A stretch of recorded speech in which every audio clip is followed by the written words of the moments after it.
Google meet attendance list extension असं search करा. Enter केल्यानंतर तुम्हाला जी पहिली लिस्ट पहिलं जे लिंक येईल याला क्लिक करायचं आहे. क्लिक केल्यावर तुम्हाला डायरेक्टली हे एक्सटेन्शन ओपन होईल.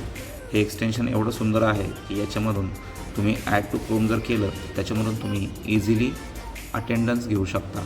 माझी एक मीटिंग आता चालू आहे, मी जस्ट तुम्हाला सांगतो. हे अशा प्रकारचं ॲप आहे. याच्यामध्ये गुगल अटेंडन्स लिस्ट डायरेक्टली तुम्हाला दिसते. ओके, सो इथून तुम्ही ओपन मीटिंग हिस्ट्री पण करू शकता. मीटिंग हिस्ट्री ओपन करायची असेल तर तुम्हाला अशा पद्धतीची हिस्ट्री जी आहे ती ओपन पण होती. माझ्या काही बॅचेस आहेत इथं आणि यांचं तुम्ही जर पार्टिसिपेंट्स पाहिजे असेल तर पार्टिसिपेंट्स पण तुम्ही इथं बघू शकता. अशा पद्धतीने पार्टिसिपेंट्स पण बघता येतो आणि तुम्हाला एक्सपोर्ट पण करता येतं एक्सेल शीटमध्ये. ओके, ही एक्सपोर्ट झाली. सो ही एक्सपोर्ट झालेली जी शीट आहे ती तुम्ही डिटेलमध्ये बघू शकता अशा प्रकारे. ओके, सो अशी लिस्ट पण दिसते विथ टाईम वगैरे सर्व काही दिसतं आणि कधी वगैरे आहे ते सगळं दिसतं. ओके, सो ट्राय करा. Thank you so much.